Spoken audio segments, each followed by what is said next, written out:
وعليكم السلام ورحمة الله ازي وبركاته. حضرتك يا شيخ مصطفى؟ الحمد لله ربنا الحمد يبارك لله. لنا في صحتك وإياك. ويزيد في عمرك في ونزداد طاعة منك علما الله، يوما بعد يوم بأمر الله. في طاعة الله جميعا يا رب، في طاعة بأمر الله. الله، نعم، بأمر الله. تفضل. بص يا شيخ، دلوقتي يعني احنا في أرياف وكده، ف يعني كانوا بيدفنوا ميت، ففتحوا القبر على واحد مدفون من حوالي 5 سنين، وجدوا إن الجثة كما هي. ميت.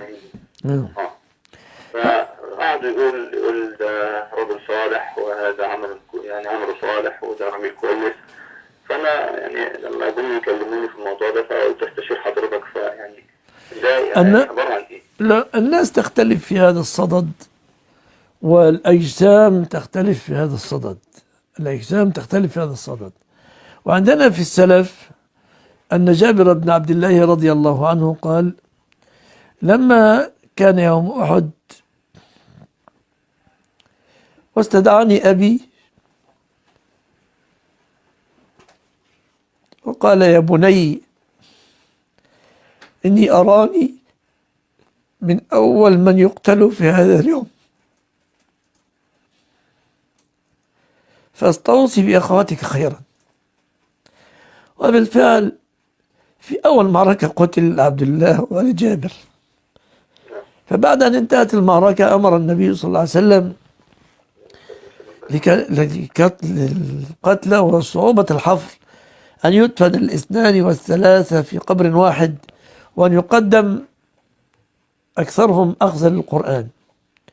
فدفن مع عبد الله ووالد جابر رجل.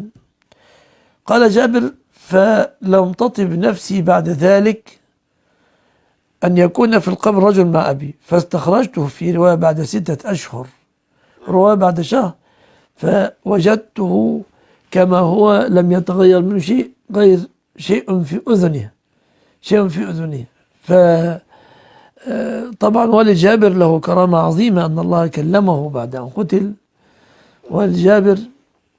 فالشاهد أن بعض الأجسام قد تكون هكذا، وأهل الطب قد يفهمون شيئا من ذلك والمعرفة في ذلك، لكن ليس عندنا نص ثابت أن هذه يعني تعني شيئا، إلا ما كان من أمر جابر، وحديث إن الله حرم على الأرض أن تأكل أجساد الأنبياء فيه علة، فيه علة، وأراه معلولا. والله أعلم. يعني الله أعلم. لا تلتفت إلى شيء.